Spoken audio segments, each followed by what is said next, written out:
next topic will be the future of Harmony, and for this topic we have invited two members of the executive committee, Guillermo Sanz, professor in hematology at the University of Valencia in Hospital La Fe, and Dalal from Celgene, who will take care of the future, or the future, how about the future regarding Harmony Plus in the next coming projects. Okay, so thank you, Jesus. Yes, Jan Gilvig, yes, for Celgene BMS, and I'm happy to call it for IFP with Federico on the help of Alneta, so from Celgene Bristol Myers Squibb, a new member as IFPA member, because Celgene is part of Bristol Myers Squibb now. So, as mentioned by my colleagues before, Harmony is about data. It's about many other things. It's about collaborative mindset. It's an IMI project for with public and private partnerships. So it's a two foundation of IMI. It is this collaboration between private companies and the public organization and patients. So it is the beauty of this consortium. It's that we have all the stakeholders around the drug development in hematology involved in this project. So you see in this table the data that we have so far and what we plan to have. So we are clearly not on the target. We need to achieve more data, to have more data in the platform for sure. If you make the sum of the line on the bottom of the table, you will have 65,000 cases as a target now based on commitment. Our goal at the end of the project is to have 100,000 cases in the database. So we have a lot of work to be done on the public side, but also on private side. It's really an important commitment, and we need to achieve that. So I encourage all my colleagues who are present here and representing the pharma that are contributing in kind and cash in this kind of big projects to really make the maximum of effort to authorize the capacity to share data. It's a very complex action at the level of the pharma for plenty of reasons. As you know, after IMI, we have IHI, probably other kind of collaboration, where we are speaking already about IP right and plenty of important topic, important impact challenge that we have to face in order to release this kind of data. It's we are convinced, at least Celgene, Bristol Myers Squibb, I'm sure all my colleagues who are on the line, sure it's on collaboration between private and public organization. And the goal is really to share data now. It will be the future in any case, notably after this COVID-19 crisis. So yes, it's really an important topic, and I hope that we will be able to do it in the next years. So currently we are on the platform from ESPA, Novartis database, Takeda database, and upcoming Celgene, Bristol Myers Squibb data, Janssen, and Pfizer. As I mentioned before, it's not enough. We need to have more partners involved. I think it's also about clarity about the future. It's really important to be sure that I think now we think also about the future perspective, because we have to reassure about plenty of aspects regarding the use of this data. And I think I want to raise here an important point. My colleague John mentioned the importance of the participation of experts in KOL in this next workshop. I think it's also important to not hesitate to ask questions. It's a very complex platform. It's innovative for the collaborative mindset, but it's also innovative in a technical point of view. So I think it's important to remind that it's not a repository, so a sort of C drive where we have a list of studies where you could pick up and make some comparison between studies. It's a platform where we are mixing the data, aggregating the data in order to get results based on project research that we are discussing in common. And the goal, in my opinion, but I hope that I'm sharing that with my colleagues, that we are in fact committed to achieve some project research where we are in agreement. Because obviously all the partners could have different interests, agenda, all without exception, public and private. And but we have, and you know more than me, and I'm speaking to the KOP leader now, that there are plenty of unknown in all these diseases, where we could all focus and where we could find a common interest. So it's really important to have that in mind, that to not hesitate to ask questions to the different experts that we have in Harmony, from a technical point of view, for example, how the data are used, how they could be used. It will be also useful to release some nice idea about project research, for example. What the demonstration made by Professor Bullinger is very important regarding the result that we saw, and I think there are plenty of opportunities. And I hope also that the pharma, when they will provide some project research and ideas around that, because it's important for everybody. So the future in terms of fact and regarding the meeting where we are presenting results on our project will be of September. We have the IESA Congress and the meeting for IML, but it was done in July. So, as you know, ASH is coming. It will be also virtual. Harmony will be presenting. IPSOR also will come. This is an important meeting for around the globe. And we will have also, it's an important topic, and I think Regis will speak about that also, the General Assembly next year, according to what we see from the situation. And I hope that we will have the occasion between this now and this important day to get some results. Thank you, Jan. I will continue with this presentation on the future of Harmony, and this is a clear example of one of the main achievements of Harmony so far. We have been able to create a big data platform for hematological malignancies, in which the data that are included are harmonized in the OMOP common data model.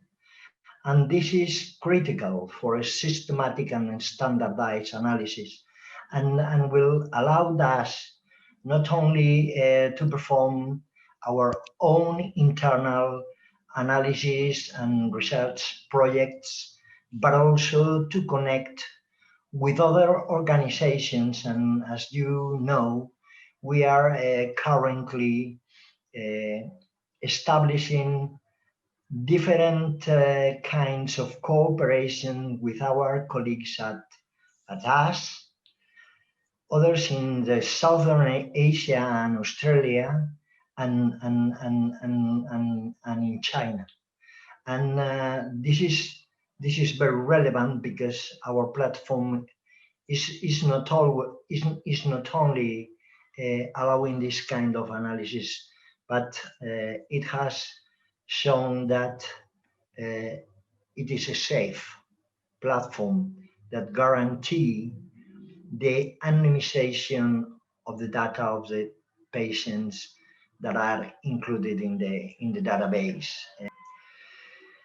As many of you who attended the Harmony session number 1 of Harmony yesterday evening, there are now several different projects running for the different hematological malignancies.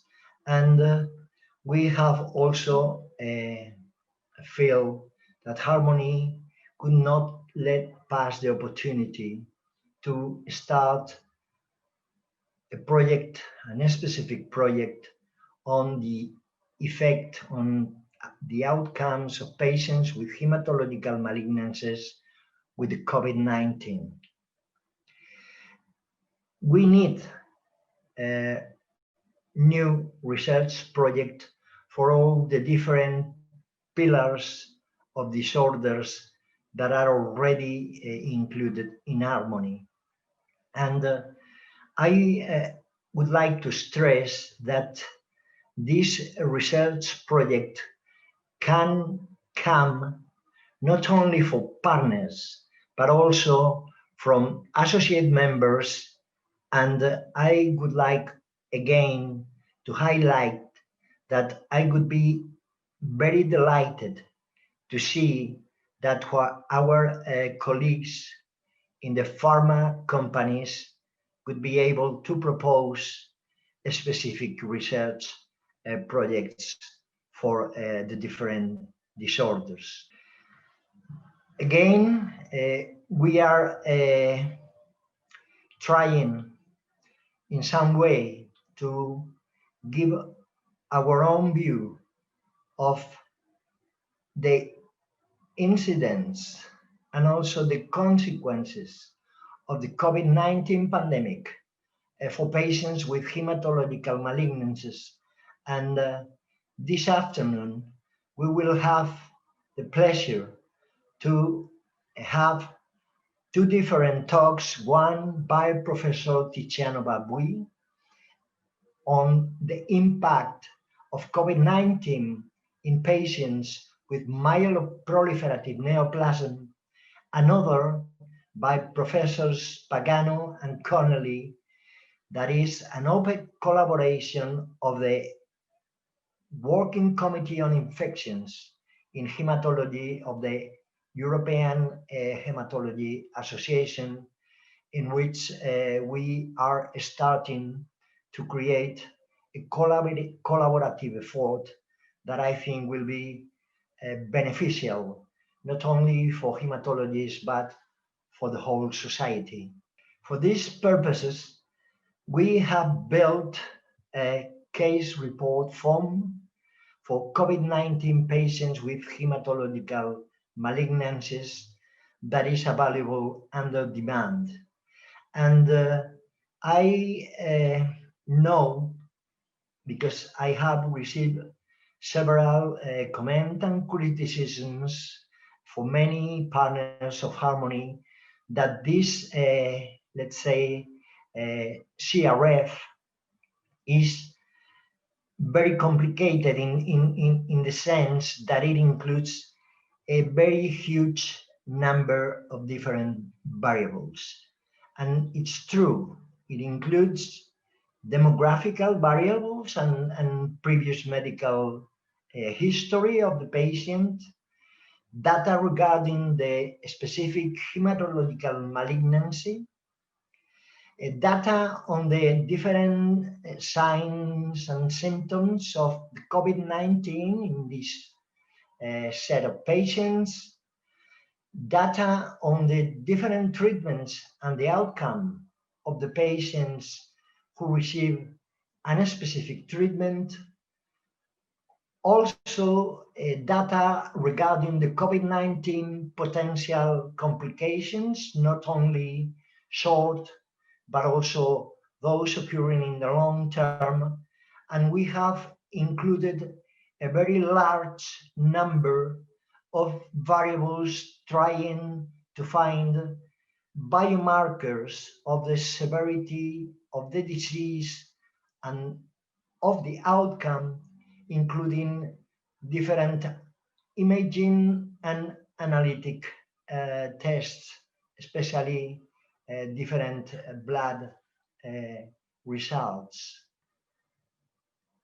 Just one opening slide for the Harmony Plus project that will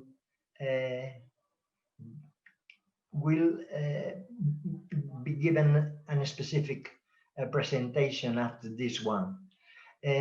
We think that in Harmony Plus, we needed to extend the Harmony previous hematological malignancies to all hematological malignancies. And that is the way why CML and the other myeloproliferative neoplasms are included, as is other lymphoproliferative disorders not previously in Harmony, like Hodgkin disease, and Waldenström macroglobulinemia, and other rare, very rare hematological malignancies.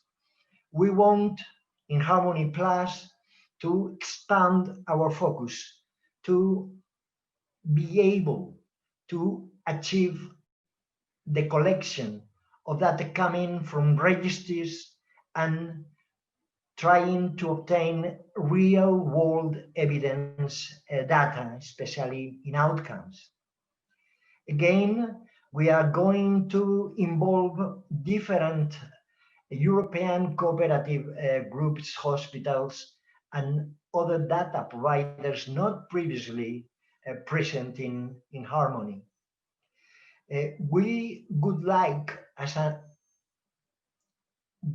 very relevant goal, to be qualified by the European Medicines Agency as a platform that could be used for building new clinical trials and being useful for all partners, both academic or from the industry, to realize new designs of different clinical trials. We are also collaborating in this new project with different IMI projects like Eden Pioneer or eTransfit and many more. And especially I would like to stress that from the very beginning of Harmony, our collaboration with these big data projects of the IMI has been particularly relevant, and I would like to stress the contribution that the collaboration between Harmony Plus and Eden would suppose for the European Union community. And finally, as I said before, we need to enlarge our partnership with other institutions, cooperative groups, and regulators from different countries outside Europe, like the American Society of Hematology, the Australian Cooperative Group, the Korean Society of Hematology, and all other associations that could provide information in the same hematological disorders that are our goal in Harmony and Harmony Plus. I think this is the last slide. Thank you very much for your attention. Thank you, Guillermo. Thank you, Jan, for these perspectives about future and Harmony and Harmony Plus. And continuing with this, let's say, with this new project, with this new idea, which is a complementary idea of Harmony, Fred Calado and I will, let's say, explain a little bit the Harmony Plus project. For those who really want to enlarge their knowledge in the project, I think the PMOs made a really very nice video presentation, a PowerPoint plus video. Let's go to provide some bullets about Harmony Plus project. It is a duration of 3 years. We started in this month, in October. So we are planning to finish in 2023.